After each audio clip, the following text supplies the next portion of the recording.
Have you ever heard a story about someone who seemed to know exactly how their life was going to end? I'm not talking about some vague fortune cookie prediction. I mean, with chillingly specific details. It's like an architecture of coincidence, so perfect it almost feels, well, designed. Today, we're diving into these truly pathetic departures. So, let's kick things off with maybe the most famous example there is, Mark Twain. In 1909, the legendary author said this to his biographer. He literally tied his own life and death to the cosmic timetable of Halley's Comet. Now, you might think, okay, that sounds like a poetic flourish, right? A bit of literary drama from a master storyteller. But what happened next is what makes this story so unforgettable. And get this, the cosmic alignment is just stunning. Mark Twain really was born in 1835, just 2 weeks after Halley's Comet was at its closest point to the Sun. Fast forward to 1910. On April 21st, just a single day after the comet made its return, Mark Twain died. He came in with the comet and he went out with it, exactly like he said he would. I mean, it's so easy to just write that off as a 1 in a billion fluke, just a wild, fantastical coincidence. But what if it isn't? What if Mark Twain's story is just one single piece of a much larger and honestly much stranger puzzle? Because here's the thing. When you start digging through history, you find this eerie pattern popping up again and again. It turns out Twain isn't some outlier.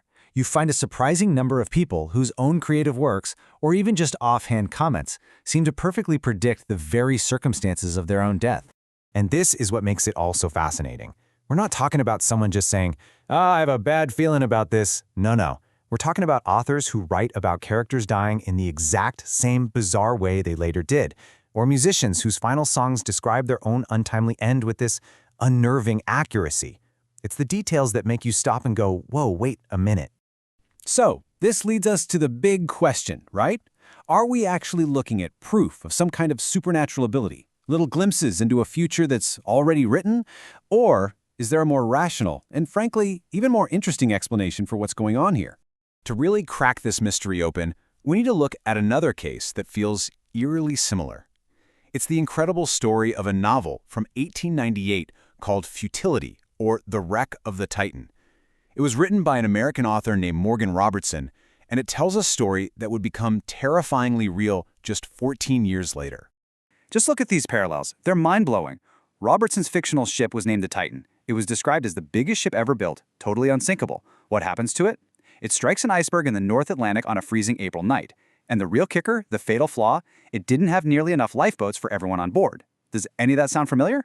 It's the exact story of the Titanic, written more than a decade before the ship was even a blueprint. So, was this author, Morgan Robertson, a psychic? Well, almost certainly not. The real key to understanding his prophecy lies in this incredibly powerful tool our brains use every single day, often without us even realizing it: pattern recognition. It's our brain's ability to sift through tons of complex information, spot the trends, and then project a pretty likely outcome. You see, Robertson wasn't just some random guy. He was the son of a ship captain. He was an experienced sailor himself. He had this deep, expert-level understanding of the shipping industry. He saw companies building bigger and faster ships, bragging about how they were invincible. But he also saw that the safety rules, like how many lifeboats you needed, weren't keeping up with the technology. So his book wasn't magic. It wasn't extrapolation. It's a simple process, really. First, you have deep knowledge. Second, you recognize the dangerous trends and flaws in the system. And third, you just connect the dots to the most logical, and in this case, tragic outcome.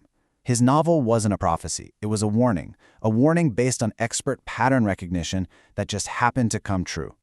Okay, so let's bring this all the way back to Mark Twain. What if his famous quote wasn't about magically seeing the future, but about having a really sharp awareness of his own present? I mean, he was 74, his health was failing, and he probably sensed the end wasn't too far off. He knew the comet was coming back, and being the master storyteller that he was, he wove those two things together into a perfect, powerful narrative for his own life's end. And this really changes how we look at the whole idea. Maybe true prophecy isn't some mystical power to see what will be. Maybe it's an exceptional human ability to see what is, to understand the patterns, the flaws, the direction things are heading, with such profound clarity that the future almost becomes obvious. And that leaves us with one final thought, something for you to think about. These stories aren't just cool historical trivia. They're about the power of paying attention, the power of deep awareness. And they make you ask yourself, What are the patterns in my own life? What are the quiet trends I might be noticing, maybe without even realizing it? What is your self-awareness telling you?